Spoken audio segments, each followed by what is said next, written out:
ఇక దేశవ్యాప్తంగా సంచలనం సృష్టించిన నీట్ పేపర్ లీకేజీ కేసులో కీలక పరిణామం చోటు చేసుకుంది. ఈ కేసులో 13 మంది నిందితులపై సిబిఐ ఛార్జ్షీట్ దాఖలు చేయగా వారిలో 3 ఎన్టీఏ సబ్జెక్ట్ నిపుణులు ఉండటం కలకలం రేపుతుంది. దర్యాప్తులో భాగంగా దేశవ్యాప్తంగా 92 ప్రాంతాల్లో సిబిఐ సోదాలు నిర్వహించి కీలక డిజిటల్ ఆధారాలను స్వాధీనం చేసుకున్నట్లు తెలిపింది. నిందితుల బ్యాంకు ఖాతాలు, లాకర్లు, డీమ్యాట్ ఖాతాలను ఫ్రీజ్ చేసినట్లు పేర్కొంది.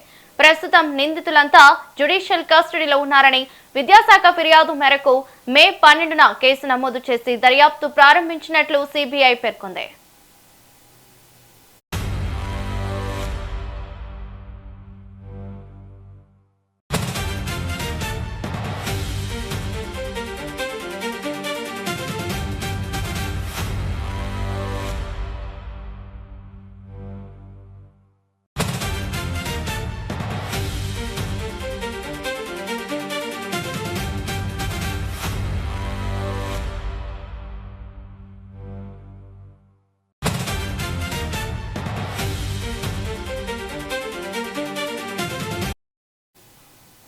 ఇక ఈ కేసులో 13 మంది నిందితులపై సిబిఐ ఛార్జ్షీట్ దాఖలు చేయగా వారిలో 3 ఎన్టీఏ సబ్జెక్ట్ నిపుణులు ఉండటం కలకలం రేపుతోంది. దర్యాప్తులో భాగంగా దేశవ్యాప్తంగా 92 ప్రాంతాల్లో సిబిఐ సోదాలు నిర్వహించి కీలక డిజిటల్ ఆధారాలను స్వాధీనం చేసుకున్నట్లు తెలిపింది. ఇక ఇదే అంశంపై మరింత సమాచారం మా ప్రతినిధి అలాగే సీనియర్ కరెస్పాండెంట్ రామకృష్ణ ఫోన్ ద్వారా అందిస్తారు. రామకృష్ణ, చెప్పండి. దేశవ్యాప్తంగా సంచలనం సృష్టించిన లీక్ పేపర్ వ్యవహారంలో కేంద్ర ప్రభుత్వం చర్యలకు ఉపయోగించిన నేపథ్యంలో మే 12వ తేదీన సిబిఐ ఎంక్వైరీ కోసం అనేది కేంద్ర విద్యాశాఖ ఆదేశాలు చేసింది. కేంద్ర విద్యాశాఖ ఆదేశాల మేరకు సిబిఐ లీక్ పేపర్ లీక్ విషయంలో కేసు నమోదు చేసుకున్న దానికి సంబంధించి దర్యాప్తు ప్రారంభించి ఇప్పటి వరకు దాదాపుగా మే 12వ తేదీన దర్యాప్తు ప్రారంభించిన సిబిఐ ఇవాళ ఛార్జ్షీట్ దాఖలు చేయనున్నది.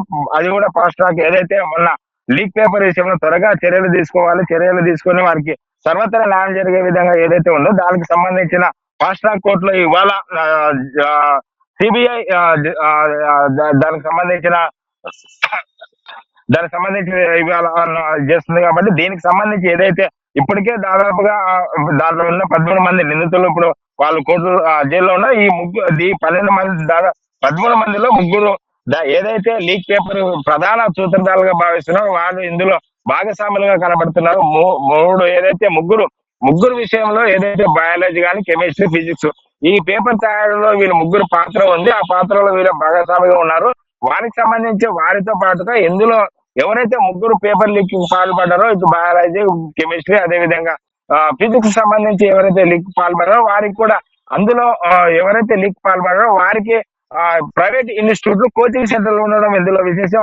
దానికి సంబంధించిన విషయాలు కూడా వారు ఎంకరేజ్ చేసి దాదాపుగా ఇప్పటికి ఏదైతే పేపర్ లీక్ విషయంలో రాజస్థాన్ లో బయటకు వచ్చిన నేపథ్యంలో సిబిఐ మొత్తం 92 తోటలు విచారణ చేసి దర్యాప్తు చేసిన సిబిఐ ఇవాళ ఛార్జ్షీట్ దాఖలు చేస్తుంది. ఇందులో ఎవరైతే ప్రధానంగా నిందితులు ఉన్నారో వారు ఇప్పటికే కోర్టులో జైల్లో ఉన్నారు. వారితో పాటు వారికి సంబంధించిన అకౌంట్లు కానీ, అదేవిధంగా లాకర్లు, వాటితో పాటుగా ఏదైతే షేర్ మార్కెట్ లో ఏవైతే దీనికి సంబంధించిన ఆరోపణలు ఉన్న నేపథ్యంలో వారికి సంబంధించిన డిమాట్ సంబంధించి మొత్తం సీజ్ చేసినట్టు కూడా సిబిఐ రిపోర్ట్ లో ఛార్జ్షీట్ లో దాఖలు చేస్తుంది.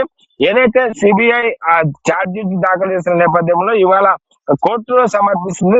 ఎవరైతే నిందితున్నారో వారికి ఏ చర్యలు తీసుకున్నారు, ఎక్కడెక్కడ సంబంధించిన వివరాలు పూర్తిగా ఛార్జ్షీట్ దాఖలు చేయడంతో పాటు నిందితులకి సంబంధించిన విషయాలు ఎవరెవరు దీంట్లో ప్రధాన పాత్రలో ఉన్నారు, ఎవరెవరు ఎక్కడ. థాంక్యూ రామకృష్ణ.